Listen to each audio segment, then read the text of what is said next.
우리 앞뒤 좌우 서로 마음을 모아서 우리 축복하도록 하겠습니다. 잘 되고 있습니다. 기도하면 더 잘 됩니다.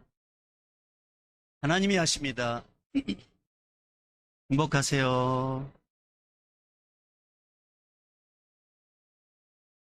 우리 예수님 살아계십니다. 예수님 우리의 왕이십니다. 나의 왕이십니다. 우리의 왕, 나의 왕 예수님께서 이곳에 오셨습니다. 우리 한 사람도 빼놓지 않고 다 만나주시기를 축복합니다. 예수님 만나면 해결됩니다. 예수님 만나면 길이 보입니다. 예수님 만나면 닫힌 문이 열립니다. 예수님 만나면 하늘문도 열립니다. 그 예수님 오늘 말씀을 듣는 중에 말씀을 듣다가 말씀 자체이신 예수님, 말씀이신 예수님, 그 예수님을 오늘 말씀 가운데 만나기를 주의 이름으로 축복합니다. 여러분 틀 효과라는 말 들어보셨어요? 틀 효과. 이 틀 효과라는 게 뭐냐면 동일한 현상을 다른 표현으로 문제를 해결하고 의사를 결정하는데 영향을 미치는 현상이 틀 효과입니다. 이게 잊어먹어도 괜찮아요. 쉽게 풀어줄게요. 갑자기 여름 이제 비가 내리기 시작해요. 그러면 이제 우산을 판매하는 사람들이 나타나겠죠. 비늘 우산. 그러면 이제 두 가지 말을 합니다. 어떤 사람은 자 3,000원, 하나에 3,000원, 3,000원. 그런데 이 우산 가격을 볼 때 이렇게 하면은 판매고가 확 올라갑니다. 3,000원, 3,000원 그렇게 말하는 것보다 1,000원짜리 3장 3,000원입니다. 1,000원짜리 3장 3,000원입니다. 그러니까 3장이라는 그 말에 붙어 있기 때문에 사람들이 3장밖에 안 되네? 이렇게 생각한다는 거죠. 그래서 이거 판매고를 올릴 수 있습니다. 이 틀 효과는 주로 이제 이 마트, 그다음에 쇼핑센터에서 이렇게 사용하면 금방 매상 올리는데요. 이제 떨이를 하잖아요. 자, 떨이 이렇게 말하는 것보다 지금 사시면 돈 벌어 가십니다. 지금 사시면 돈 벌어 가십니다. 근데 이 물건을 사려면 돈을 지불해야 되잖아요. 돈을 지불해요. 근데 마치 돈을 버는 것처럼 이 틀을 이렇게 제시한다는 거죠. 그러면 이 틀 효과를 통해서 돈 버는가 보구나. 자기 돈을 내놓고 이제 그걸 사는 거죠. 우리 말도 그렇습니다. 우리 말. 너무나도 우리가 이제 그때 가지고 돈을 쓰지 않는 사람은 우리는 주로 짠돌이라 그러잖아요. 짠돌이. 별로 기분이 좋지 않습니까? 좋지 않습니다. 근데 이 짠돌이라는 말을 틀을 딱 바꾸면은 듣는 이도 기분 좋은데 어떻게 바꾸냐? 전략 정신이 투철한 사람. 그러면은 듣는 이도 마음이 편해집니다. 이 틀 효과를 가장 잘 묘사한 내용이 있는데 이걸 이제 제가 감동을 받았어요. 길가에 구걸하는 맹인이 이제 들고 있는 팻말에 저는 눈이 보이지 않습니다. 제발 저를 도와주세요. 이렇게 적혀 있어요. 근데 어느 날 길 가던 여성이 구걸하고 있던 그 맹인의 그 팻말을 따서 이제 글을 지웁니다. 그리고 다음과 같이 바꾸게 됩니다. 참 아름다운 날이네요. 하지만 나는 볼 수 없네요. 볼 수 없다는 것은 똑같지 않나요? 맹인이랑 똑같습니다. 느낌이 너무 다르잖아요. 저는 눈이 보이지 않습니다. 제발 저를 도와주세요. 이 말과 아름다운 날이네요. 그럼 저는 볼 수 없습니다. 이렇게 이제 글귀를 딱 바꾸니까 갑자기 순식간에 깡통에 공정이 가게 됐다라는 것이죠. 여러분, 우리는 저마다의 틀 속에 갇혀 있습니다. 내가 갖고 있는 틀 안에서 세상을 바라봅니다. 그러면서 우리는 스스로 틀을 만듭니다. 그래서 어떤 분이 딱 부딪히면은 해봤자 소용없어라는 틀 안에 나를 딱 가둡니다. 몸부림 쳐봐야 나만 손해야. 그 틀 안에 나를 딱 가둡니다. 나는 비빌 언덕이 없어. 그러면서 나를 판단합니다. 그러면서 나도 알고 주변 사람도 안다고 이제 생각한다는 거죠. 이런 부정적인 틀 안에 갇혀있는 우리들. 인간이 만드는 이 틀 속에서 나를 딱 가둬가지고 희망을 잃어버리는 우리들에게 우리 예수님께서 뭐라 말씀하신 줄 아세요? 할 수 있거든, 무슨 말이에요. 믿는 자에게, 예수를 믿는 자에게 능히하지 못할 일이 없느니라. 할 수 있거든, 무슨 말이에요. 여러분, 개혁 성경에는 이렇게 기도해요. 개혁한 거를. 할 수 있거든, 무슨 말이에요. 믿는 자에게 능치 못함이 없느니라. 우리 주님은 우리에게 이 부정적인 틀, 이것을 바꾸기를 원하셔요. 그래서 말씀을 볼 때 우리는 나에게 힘이 되고 용기 되는 그런 말을 붙잡아야 되는데 우리는 그 말씀보다 나의 현상, 내 안에 있는 틀을 우리는 집중한단 말입니다. 그래서 여러분, 우리 예수님은 일을 행하시는 전능자십니다. 그 일을 행하시는 그 주님께서 오늘 우리에게 뭐라 말씀하시냐면 너는 내게 부르짖으라. 내가 내게 응답하겠고 네가 알지 못하는 은밀한 일을 내가 내게 보이리라. 우리 주님은 우리의 틀을 바꾸기를 원한단 말이에요. 나는 할 수 없어. 나는 이 틀 안에 갇혀 있어가지고 도저히 이 문제 해결할 수 없어요. 근데 우리 예수님은 전능자셔요. 그분 하나님이셔요. 나는 할 수 없지만 주님은 할 수 있어요. 그래서 여러분, 우리 예수님은 무엇이든지 할 수 있는 전능의 하나님이십니다. 삼손이 결혼했죠. 블레셋은 7일 동안 잔치를 베풉니다. 삼손은 혼자 이제 블레셋 땅에 갔어요. 그러니까 블레셋 사람들이 삼손을 배려한다고 30명의 남자친구들 들러를 붙여줬어요. 그냥 붙여준 게 아니라 그들에게 다 속셈이 있단 말이에요. 삼손이 어떤 사람인지. 저 삼손이나 저 친구의 생각이 어떤 생각을 갖고 있는지 너희들 면밀하게 좀 잘 봐요. 근데 삼손은 이제 그 친구들과 이제 잔치를 베푸는데 아마 좀 무료했던 것 같아요. 그래서 이제 수수께끼 내기를 하게 돼요.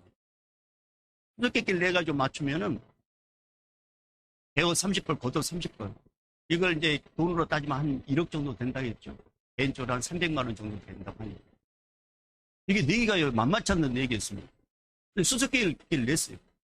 근데 블레셋 30명의 젊은 사람들은 어떤 수수께끼라도 우리가 머리를 맞대면 충분히 풀 수 있을 거라는 그런 생각을 갖고 있었습니다. 삼손이 낸 수수께끼가 뭐였습니까? 다시 한번 우리가 이제 읽지는 않았지만 여러분 우리가 이 앞주에 봤던 내용들 우리 한번 다시 한번 읽어보도록 하겠습니다. 자, 13절, 자 12절, 자 14절 겁니다. 14절 시작. 삼손이 그들에게 이르되 먹는 자에게서 먹는 것이 나오고 강한 자에게서 단 것이 나왔느니라 하니라. 그들이 사흘이 되도록 수수께끼를 풀지 못하였더라. 자, 먹는 자에게서 먹는 나온 것을 벌이 벌꿀을 낸다고 말했죠. 그 다음에 강한 자, 사자 죽은 사체에서 꿀을 따가지고 먹었잖아요. 이것은 삼손만 아는 일이었어요. 근데 이 블레셋 청년들은 30명의 머리가 맞대면 충분히 풀 수 있을 거라 생각하고, 아, 좋다고, 내기하자고, 그렇게 이제 수수께끼 문제를 내랍합니다. 그러니까 삼손이 수수께끼를 문제를 냈어요. 도저히 풀 수 못합니다. 머리를 맞대고, 풀어도 풀 수 없습니다. 더군다나 수수께끼를 못 풀면 또 금전적인 손해가 이제 끼치게 되잖아요. 악착같이 머리를 맞대고, 풀려고 하지만, 풀려지지가 않아요. 시간이 가면 갈수록 이 잔치집이 갑자기 고시장으로 바뀌게 됩니다. 시간이 가면 갈수록 갑자기 이 잔치집이 시험장으로 바뀌게 되는 거예요. 왜냐하면 맛있는 음식이 소용없어요. 지금 빨리 이게 풀어야 되는 거예요. 아무리 노력해도 삼손의 수수께끼를 이 블레셋 사람들 30명, 거기에 있는 모든 사람들이 알고 있다 할지라도 누구도 풀지 못했습니다. 점점 얼굴은 굳어가고 단맛은 사라지고 맛있는 음식 앞에 있어도 전혀 구미가 당기지가 않았습니다. 이걸 풀어야 될 무엇이고. 여러분, 우리 인생도 그렇잖아요. 우리 인생을 살면서 개개마다 다 인생의 수수께끼를 만난다 했죠. 다 수수께끼를 만납니다. 아무리 노력해도 풀리지 않는 인생의 수수께끼. 내 몸에 난 자식도 인생의 수수께끼란 말입니다. 이 애가 앞으로 어떻게 될지 여러분 아세요? 이 애가 어떤 학교를 가게 될지, 이 애가 어떤 선생님을 만나게 될지, 이 애가 어떻게 될지, 직장을 어디를 갈지, 누구를 만나 결혼하게 될지 여러분 아세요? 이게 모든 게 다 수수께끼입니다. 내가 노력한 것에서 풀려지지 않습니다. 사업장도 마찬가지입니다. 수수께끼 때는 이 금전이 들어와서 뭔가 돌아가 융통이 돼야 되는데 안 들어와요. 이렇게 하고 저렇게 머리를 쌓아봐도 도저히 풀려지지가 않습니다. 어떻게 풀어야 할지도 모르고. 사업을 하다 보면 생각지도 않는 일이 터진단 말입니다. 이거 푸는 방법을 모르겠어요. 이게 사업장뿐이겠습니까? 가정도 마찬가지죠. 우리 직장도 마찬가지죠. 우리 인생의 노후도 마찬가지입니다. 수수께끼, 수수께끼. 어떻게 해야 될지 모르는, 정말 어떻게 풀지도 모르는 우리들. 그래서 그게 계속 풀려고 노력하다가 인생 10년, 20년, 30년 가고 어느 순간인가 인생이 마무리가 돼가지고 제대로 풀지 못하고 인생 마무리되고 지옥불에 떨어지는 사람들이 얼마나 많은지 모릅니다. 하지만 사랑이 많으신 우리 하나님께서, 우리 인생을 만드신 하나님께서, 우리 삶을 다 하신 우리 하나님께서 이 수수께끼 풀 수 있는 분을 딱 보내주셨어요. 그분이 바로 누구시라고요? 예수 그리스도. 그분을 통해서만 우리 하나님은 풀도록 하셨어요. 그분이 누구시라고요? 바로 예수 그리스도. 여러분, 예수님의 인생의 다양한 수수께끼 앞에 절망하고 낙담하고 괴로워하고 있는 우리 인생들에게 친히 이렇게 말씀하셨습니다. 얘들아, 내가 곧 길이다. 내가 곧 진리다. 내가 곧 생명이다. 주님이 말씀하셨잖아요. 인생길을 가면서 풀리지 않는 수수께끼, 그것을 풀 분은 예수 그리스도. 세상의 진리로 이 수수께끼 풀려고 하는 인생의 문제 앞에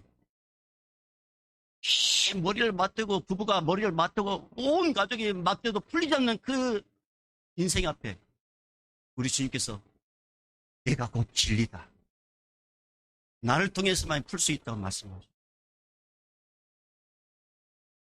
풀리지 않는 수수께끼로 인해서 내 생명이 점점 갉아먹히고 있는 우리들에게, 내 생명이 점점 꺼져가고 있는 우리들에게, 그 수수께끼로 인해서 염려하고 있는 우리들에게, 얘들아, 많이 풀 수 있고 내가 생명이다.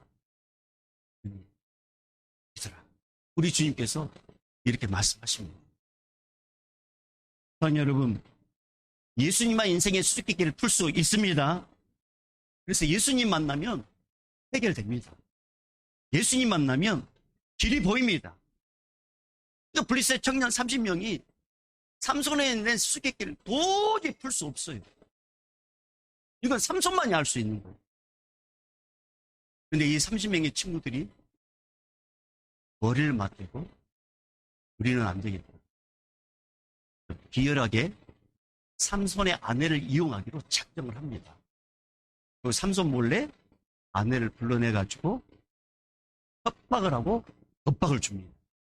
그게 15절 말씀입니다. 14장 15절 말씀 읽어봅니다. 시작. 일곱째 날에 이르러 그들이 깨어 그 수수께끼를 우리에게 알려달라 하라. 그렇지 아니하면 너와 내 아버지의 집을 불사르리라. 너희가 우리의 소유를 빼앗고 자하여 그를 청한 것이 아니냐. 그렇지 아니하냐 하니. 수수께끼를 풀리지 않으니까 이 30명의 이 사람들이, 여러분 한번 생각해 보세요. 여인 혼자에 불려가지고 그 힘고 장성들이 막 이렇게 화를 내면서 불그락불그락 하면서 이 남편이 내 수수께끼 우리에게 못 푸는데, 만약에 네가 우리에게 답을 가르쳐 주지 않으면은 이 지들끼리 우리들이 싸그리 다 불태우고 다 죽일 거야. 이게 겁박을 하는 거예요. 그러니까 이 삼손의 아내 입장에서 이제 막 신혼의 단꿈을 꾸고 있는 이 여인에게 이것을 엄청난 압박으로 다가왔단 말이에요. 자기가 힘들어도 괜찮아. 근데 자기 친정집에 불사른다고 하잖아요. 자기 친정집을 지금 없애버린다고 이야기하잖아요. 그러니까 이 삼손의 아내가 삼손에게 찾아가. 그러면서 당신이 수수께끼 답을 제발 좀 가르쳐달라고. 제발 가르쳐달라고 계속 이야기해도 삼손이 하는 말이 뭐냐. 우리 부모에게도 가르쳐주지 않았다. 나 싫어. 계속 거절합니다. 근데 이제 삼손의 아내가 계속 울면서 제발 가르쳐달라고 계속 울면서 예언합니다. 삼손은 계속 이제 엉구덕하죠. 그러면서 시간이 어떻게 됐냐면 7일까지 오게 돼요. 오늘 이제 만약에 풀지 못하면 이제 블리셋 사람들은 자기들이 대가를 지불해야 돼요. 이 삼손의 아내의 집도, 이 친정집도 이제 어떻게 될지 몰라요. 그러니까 이제 마지막 날이잖아요. 그러니까 이제 더 울음이 나오는 거예요. 그러면서 삼손의 마음을 어떻게 하는지 울면서 애원하면서 제발 답을 좀 가르쳐달라고. 제발 답을 좀 가르쳐달라고 부탁을 합니다. 삼손은 그걸 가르쳐주면 이 여인이 어떻게 행동할 줄 알아요. 자기가 답을 가르쳐주면 이 여인이 누구에게 갈 줄 안단 말이에요. 알고 있음에도 불구하고 마지막 날 가르쳐 줍니다. 그 답이 17절에 나와 있어요. 자, 17절. 자, 우리 17절 읽어봅니다. 시작. 7일 동안 그들이 잔치할 때 그의 아내가 그 앞에서 울며 그에게 강요함으로 일곱째 날에는 그가 그의 아내에게 수수께끼를 알려주매 그의 아내가 그것을 자기 백성들에게 알려주었더라. 알고 있었지만 못 이긴 척 하면서 정답을 가르쳐 줍니다. 여러분, 우리 모든 인생에 수수께끼를 만난다고 했죠.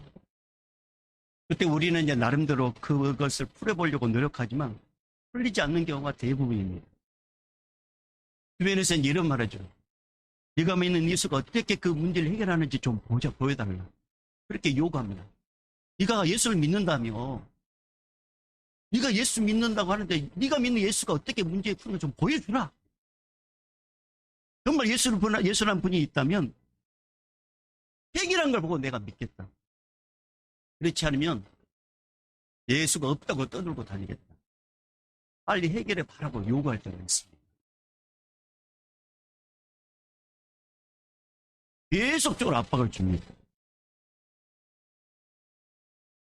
우리는 이제 그 문제를 안고 성경 말씀에 우리 하나님은 우리 예수님은 눈물이 약하다고 하셨대. 그러면서 막 울기도 해봅니다.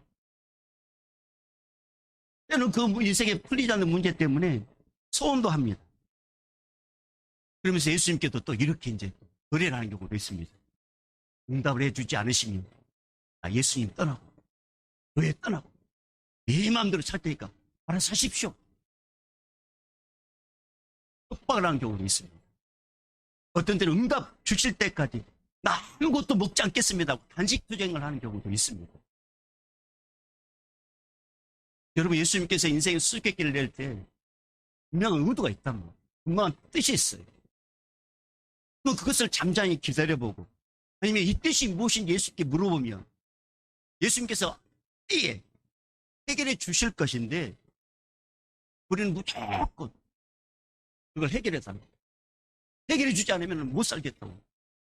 그러면서 때를 쓰는 경우가 있단 말이에요. 그러면 예수님께서 이제 우기면서 계속 말씀하지 않으셔요. 거절하는 경우도 있어요. 그런데 계속하면 우리 예수님은 들어주십니다. 근데 들어주고 나서 우리 예수님은 다 하셔요. 이 문제를 해결해 주면 이거 어떻게 변할지 안답니다. 문제를 해결해 주면은 간절했던 기도가 멈출 걸 알고, 문제가 해결되면 간절했던 예배가 멈출 걸 알고, 문제를 해결시켜 주면 순수한 신앙 열정이 식어질 것을 알면서 또 그 문제를 해결해 주면 주님을 향한 그 얼굴이 세상으로 향해서 세상으로 달려갈 것을 아시고 알면서든지 그렇죠. 여러분, 삼손의 아내가 정답을 알자마자 삼손의 아내가 가장 했던 게 뭡니까? 자, 오늘 본문의 말씀 17절 하반절 보면 그렇게 기록되어 있죠. 그가 그의 아내에게 수수께끼를 알려주매 그의 아내가 그것을 자기 백성들에게로 알려주었더라. 자기 백성들에게 달려가서 이제 알려줬죠. 문제를 해결해 주면 신랑 대신 예수님을 놔두고 세상 사람들에게 달려갈 줄을 우리 예수님은 알면서도 속아줘요. 왜 그러실까요? 한 가지 이유밖에 없습니다. 예수님은 나를 사랑하십니다. 예수님이 나의 약함을 아시고 불쌍히 여김을 계시니까 알면서도 속아주는 거예요. 여러분, 누가복음 15장에 보면 탕자의 비유 나오죠. 둘째 아들이 아버지에게 유산을 달라고 합니다. 아버지는 둘째 아들의 속마음을 뻔히 다 알고 있어요. 돈을 주면 어떻게 할지를 아버지는 알고 있었습니다. 근데 모른 척 속아줘요. 아들이 요구한 유산을 다 줍니다. 근데 그 아들이 유산을 가지고 어떻게 합니까? 멀리 떠나죠. 이거 다 합의하고 그리고 집으로 옵니다. 아버지는 알고 있었습니다. 이 아들이 산전수전, 복륜전 다 겪고 고생하다가 자기에게 올 줄 알고 있었어요. 그래서 기다리고 있었어요. 그러니까 쫙 아들이 오는 걸 보고 아버지는 달려가서 안아주잖아요. 이게 아버지의 마음이에요. 사랑하는 여러분, 우리 예수님은 하나님이십니다. 예수님은 전능자십니다. 그래서 우리의 연약함을 아신다는 거예요. 그리고 불구하고 속아주셔. 아신단 말이에요. 그래서 모른 척 해주셔. 제가 학교 다닐 때, 그런 여러분 해보지 않았겠지만, 무슨 이제 전과라고 그랬죠. 해외에서 할 때, 과자를 좀 먹고 싶어. 용돈은 안 주고. 그러니까 이제 돈을 부풀려가지고, 5,000원짜리를 7,000원으로 돈을 뻥튀기 해가지고, 돈을 받아가지고, 2,000원 이제 과자 사먹고, 이제 7,000원짜리를 해야 돼. 그러니까 이제 5,000원 7,000원 헐펴고 침으로 이렇게 해가지고, 7,000원. 근데 우리 아버지가요, 사건이 집에 넣어버리시더라고요. 제가 나이 먹고 아이들을 키우면서 우리 아버지가 속아줬고 바보가 아니란 말입니다. 저희 부모. 비록 농사 지었지만은 농약이 얼마인지 이 밭을 어떻게 해야 돼 다 아셔요. 근데 알면서도 속아줘요. 지깁니다. 근데 여러분, 그것이 반복되면 이게 죄인의 깊은 자리에 이르게 되고 결국은 이 죄 때문에 버림받고 지옥불에 떨어져서 영원히 이를 갈 수밖에 없는 존재가 된다는 걸 우리 예수님 아시기 때문에 속아준 것을 계속 속아주지는 않습니다.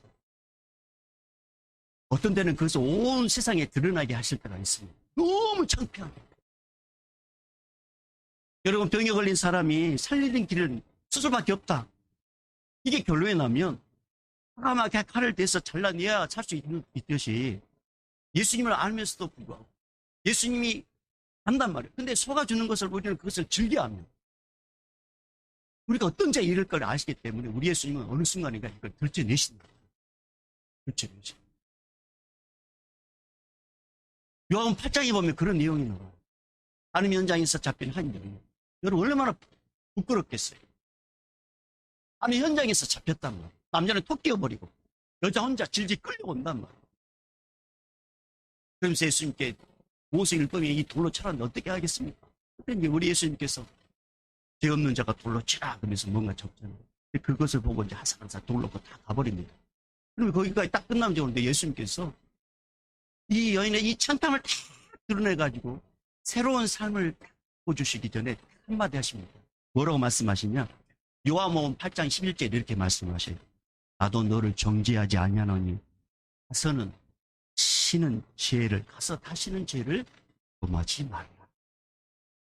이 여인에게 이 창피함이요 들춰내는 게 이게 엄청 부끄러운. 근데 이것을 계속 하다 보면은 결국은 가정을 파괴하는 파괴함이 되고 율법을 범하는 자가 되고 지옥불에 떨어진다를 우리 예수는 알기 때문에 이 여인의 이 부끄러움을 다 들춰내가지고 죄를 진짜 새로운 삶을 살도록 주님은 바꿔주십니다. 여러분, 우리 예수님은 알면서도 속아주셔요. 우리 예수님은 우리의 약함을 다 아셔요. 우리 예수님은 내가 어떤 생각을 갖고 있는지 아신단 말이에요. 몰라서 그런 게 아니에요. 알면서도 속아주셔요. 그런데 그것이 계속 반복이 되면 어느 순간에 이거 들춰내신단 말이에요. 근데 그 들춰내면 망하게 하려고 하는 게 아니에요. 나에게 뭔가 막 이렇게 나를 힘들게 하려고 하는 게 아니라 그걸 들춰내지 않으면 새로운 삶을 살 수 없기 때문에 들춰내고. 그래서 여러분, 삼손은 자기 아내가 자기의 이 수수께끼 대답을 블레셋에게 이야기했다는 사실을 이미 알고 있었어요. 그래서 아내가 와가지고 블레셋 사람들이 수수께끼 답을 할 때 너희들이 내 암양을 꼬드기지 않았다면 너희들 몰랐으라고 표현하는 겁니다.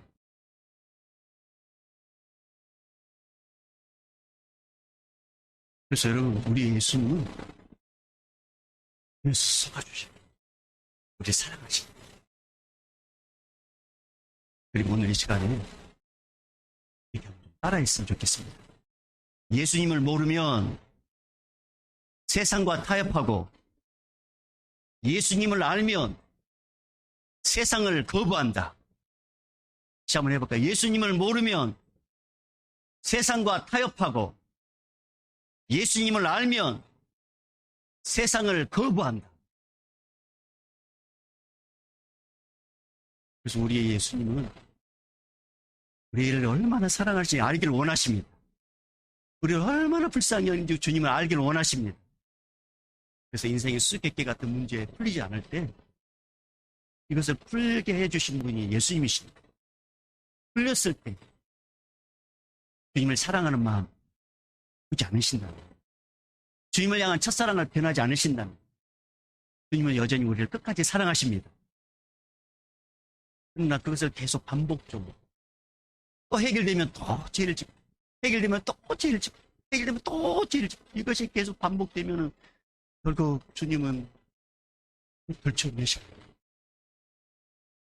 그걸 통해서 우리를 다른 사람으로 하십니다. 우리 교회 성도님들이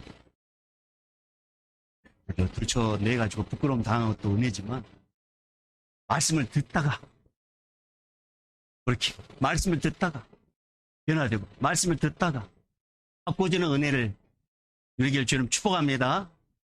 그래서 오늘 이제 우리 말씀 읽지 않았지만 삼손은 다 알고 있었다고 했죠. 자, 그래서 18절에 이렇게 말씀하고 있습니다. 자, 18절 읽어볼까요? 시작.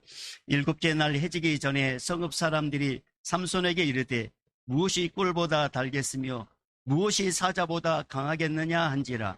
삼손이 그들에게 이르되 너희가 내 암송아지로 밭갈지 아니하였더라면 내 수수께끼를 능히 풀지 못하였으리라 하니라. 알게 됐죠. 내 아내를 너희들이 포착했어. 너희들이 문제를 풀겠다는 걸 알게 됩니다. 그리고 이제 갑자기 분노가 일어나요. 이 분노가 딱 임할 때 성령이 강력하게 일어나요. 이 성령에 따라서 아스글론을 가게 돼요. 이 아스글론에 가서 30명의 사람을 죽이는데, 이 30명의 사람들이 누구냐? 이 블레셋의 리더격이에요. 이 블레셋 리더격이 30명을 쳐서 죽여가지고 그들의 옷을 뺏어가지고 수수께끼 푸는 사람들이 돼요. 이 말씀이 이제 다음에 성령께서 기회 주신 대로 말씀을 풀기를 하고요. 자, 오늘 중요한 말씀. 여러분, 우리 인생의 모든 수수께끼를 풀으신 분 예수 그리스도십니다. 풀리지 않는 문제 있습니까? 예수님이 푸십니다. 예수. 그러니까 어떤 문제도 예수님께 가져가는 거예요. 예수님을 풀어주시고, 예수님을 통해 해결되고, 예수님을 통해서 인도함 받습니다. 우리 모두가 예수님을 통해서 하루하루 행동을 게 인도함을 받는 우리 모두가 되기를 주님 축복합니다. 이제는 우리 주 예수 그리스도의 은혜와 하나님 아버지의 만극하신 사랑하심과 성령님의 감화 감동 교통 충만하심이 풀리지 않는 수수께끼로 해요. 고민하고 염려하고 불안에 떨고 있는 우리들에게 예수께서 해결자라고, 예수님의 답이라고 분명하게 제시하시고, 예수님을 바라보길 원하는 우리 믿음의 성도들의 그 결단과 예수님을 따르길 원하는 그 소망 위에 오늘 또 땅까지 복음을 증거하는 우리 선교사님들과 함께 예배하지 못하지만 방송으로 또 여러 가지 일로 참석하지 못한 우리 믿음의 권속들, 이 예배 현장에 있는 우리 모든 믿음의 사람들, 오늘 등록한 믿음의 딸에게 이제부터 영원히 있을지어다. 아멘.